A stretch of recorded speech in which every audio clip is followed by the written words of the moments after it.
Hello friends, मैं आप सबकी दोस्त एहसास और मैं बहुत जल्द यूट्यूब पर लेकर आने वाली हूँ पॉकेट नॉवल पर भूमि की लिखी हुई नॉवल करिश्मा कुदरत का, जिसमें रोमांच और ढेर सारे इमोशंस की भरमार है। ये कहानी पॉकेट नॉवल पर अधूरी है, पर घबराइए मत, मेरे पास ये पूरी नॉवल मौजूद है। मुझे ये स्टोरी काफ़ी पसंद है, तो आइए और इसका एक छोटा सा ट्रेलर सुनते हैं। चैप्टर 1।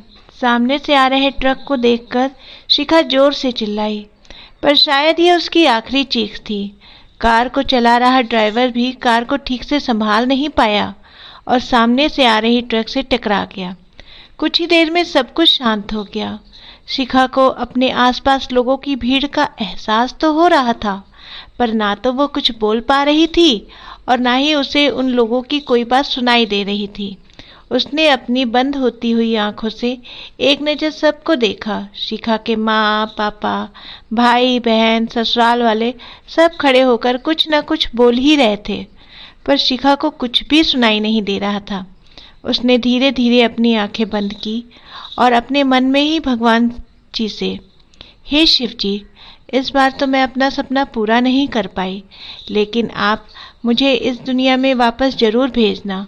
मुझे फिर से लड़की बनकर ही वापस आना है और सबको साबित करना है कि लड़कियां भी हर उस ऊंचाई को हासिल कर सकती हैं जिसे समाज के ठेकेदारों ने लड़कों के नाम रजिस्टर करके रखा है।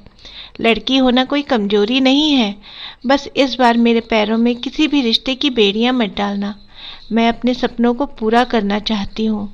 मेरा ये जज्बा और खुद को साबित करने की ये चाहत मेरे अगले जन्म में भी मेरे अंदर बनाए रखना।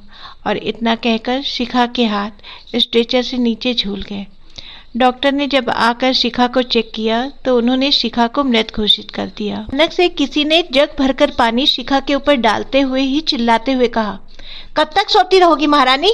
इस तरह से तुम्हारे सपने देखने से तुम्हारी किस्मत बदल नहीं जाएगी। 3 दिन से बिस्तर पे पड़ी हुई चारपाई तोड़ रही हो। जरा सी सिर में चोट क्या लग गई? तुम्हें तो खातिरदारी करवाने का मौका ही मिल गया। बहुत हो गई तेरी नौटंकी, अब उठ और चलकर घर का काम देख।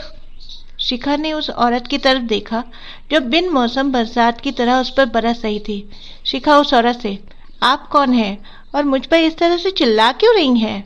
वो औरत हैरान होकर शिखा को देखते हुए, जरा सी सिर पर चोट क्या लग गई है? तू तो याददाश्त जाने का नाटक ही करने लग गई। बहुत अच्छे से समझती हूँ मैं तेरे इन हथकंडों को। चल अब ज्यादा नाटक मत कर और जल्दी से तैयार होकर नीचे आ जा।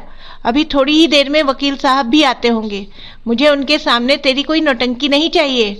शिखा हैरान होकर मुंह खोले उस औरत को देखे ही जा रही थी।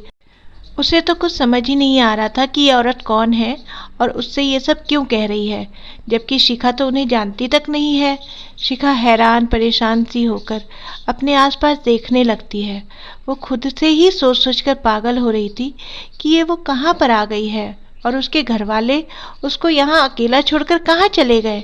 शिखा अपनी ही उधेड़-बुन में लगी हुई थी जब उस औरत के पास खड़ी लड़की उस औरत से, ओहो मॉम, आप क्यों इस गंवार के मुंह लग रही हैं? आप इसको छोड़िए और चलिए, आपको डैड बुला रहे हैं। ये औरत इस घर की मालकिन मिसेस लतिका सिंह है और इनके साथ खड़ी ये नकचढ़ी और घमंडी लड़की इनकी बेटी इशिता सिंह। दोनों माँ बेटी का सबसे फेवरेट काम है अपने सामने पड़ी बेड पर लेटी लड़की को टॉर्चर करना।